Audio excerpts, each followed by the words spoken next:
आपके बच्चों की आवाज़ चाइल्ड साइकोलॉजिस्ट शाइस्ता रियाज। बच्चे में नेचर अडॉप्टिव बिहेवियर कैसे ला सकते हैं कि बच्चा ऑल टाइम जो लॉस्ट रहता है, बच्चे को नहीं पता कि उसके इन्वायरमेंट में क्या हो रहा है क्या नहीं हो रहा, बच्चा इंटरेक्ट नहीं कर पाता, बच्चा किसी जगह पे उसको लेके जाना बहुत मुश्किल होता है, किसी न्यू जगह का इंट्रोडक्शन करवाना बहुत मुश्किल होता है। और इसके अलावा बच्चा जो है अपनी नेचर से कुछ भी अगर न्यू उसकी इन्वायरमेंट में आ जाता है तो बच्चा जो है उस चीज़ को एक्सेप्ट नहीं कर पाता।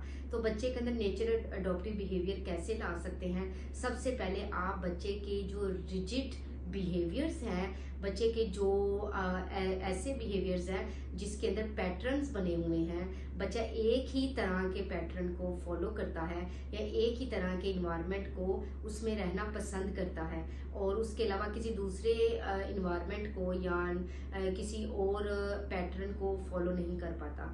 तो इस चीज़ को सबसे पहले आप अंडरस्टैंड करें कि बच्चे के पैटर्न कौन कौन से हैं, उनको अंडरस्टैंड करें और उनको ब्रेक करें। ब्रेक करने का मतलब ये है कि आप बच्चे को उन पैटर्न पे नहीं चलने दें। जब बच्चा सेम पैटर्न को फॉलो करता है तो फिर उसके लिए एक न्यू चीज को एक्सेप्ट करना उसके लिए डिफिकल्ट होता है। तो आपने क्या करना है कि बच्चे को उन पैटर्न से, उन चीजों से मना करना है। जैसे आप बच्चे को कोई पैकबोर्ड फिक्स करवा रहे हैं और बच्चे ने ये पैटर्न बनाया हुआ है कि 1 के बाद 2 ही आएगा, 2 के बाद 3 ही आएगा, 3 के बाद 4 ही आएगा। तो अगर उसमें से कोई एक चीज मिस हो जाती तो बच्चा जो है वो शोर करना स्टार्ट कर देता है। तो आपने बच्चे को क्योंकि इस चीज की आदत नहीं डाली, आपने उस चीज का उसको उस चीज की अंडरस्टैंडिंग नहीं दी, तो बच्चा ऑब्वियसली ये चीज करेगा।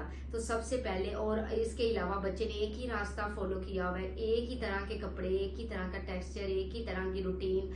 तो इन सारी चीजों से सबसे पहले आपने बच्चे को अंडरस्टैंड करना है और उन चीजों से बच्चे की वो जो रिजिडिटी है उसको खत्म करना है। सबसे पहली अगर ये चीज रिजिडिटी खत्म होगी तो बच्चे के अंदर जो नेचर अडॉप्टिव बिहेवियर है वो आ जाएगा। इन सारी चीजों के लिए आप बच्चे को जो पेरेंट्स बोलते रहते हैं ये ना करो, वो ना करो, इधर आओ, ये आओ, क्योंकि आपको पता है कि ऑटिस्टिक बच्चे और जितने डेवलपमेंटल डिलेज के बच्चे हैं ये विजुअल लर्नर होते हैं। जो ये विजुअली नजर आता है, जो चीजें इन्हें कलरफुल लगती हैं, जो चीजें ये देख सकते हैं, उन्हीं चीजों पे ये क्या करते हैं कि अपनी अटेंशन देते हैं और इसके अलावा इधर उधर से आने वाली आवाजों से उन्हें कोई फर्क नहीं पड़ता। तो आप ट्राई करें कि आप बच्चे को विजुअल एड्स यूज करें, विजुअली बच्चे को उन इन्वायरमेंट में उस माहौल में उसको लेके जाएं ताकि बच्चा जो है उस चीज में उसके अंदर अडेप्टेशन हो। ठीक है, कोई बुक ले लें, कोई स्टोरी बुक हो जाए जिसके अंदर इस तरह की स्टोरीज हो जो बच्चे के इन्वायरमेंट से रिलेटेड हो। इसके अलावा जो जिसे कहते हैं कि मौके पे बच्चे को उस चीज को कोप करना, उस चीज को कैसे हैंडल करना है वो सिखाएं।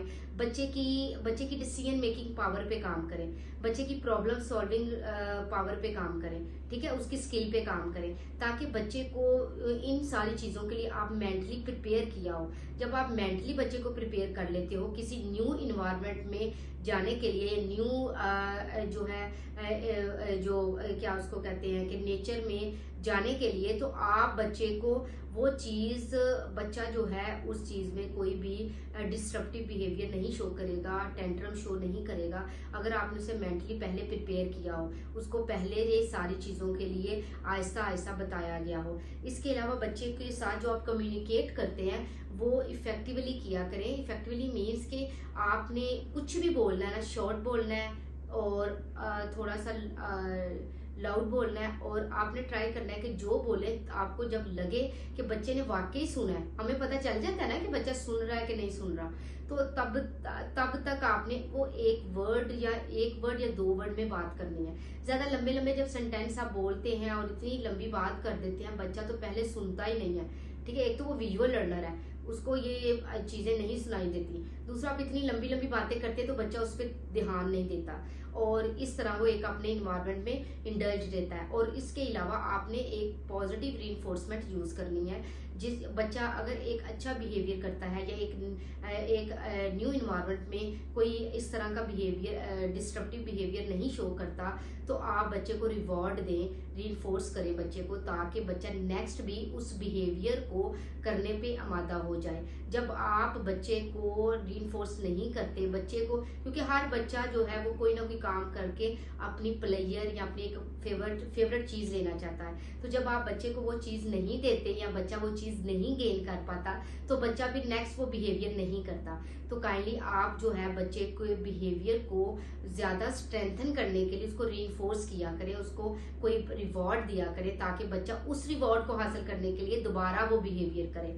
इसके बाद जब वो बच्चा वो बिहेवियर करे तो उसको बच्चे की छोटी छोटी सक्सेस, छोटी छोटी जो अचीवमेंट्स है उनको सेलिब्रेट किया करें, उस पे उसको क्लैप किया करें, उसके साथ एंजॉय किया करें ताकि बच्चे को पता हो कि उसने जो काम किया है वो कितना फेवरेबल है और कितना अच्छा है, ताकि वो नेक्स्ट भी उस काम को करने की ट्राई करें। सिर्फ बच्चे को अच्छे गुड मार्क्स के लिए ना मोटिवेट किया करें, बाकी गुड वर्क्स के लिए इसके बाद बच्चे के मॉरल वैल्यूज पे काम किया करें ताकि बच्चा जो है वो अपनी सोसाइटी का एक अच्छा इंसान बन सके। Thank you so much.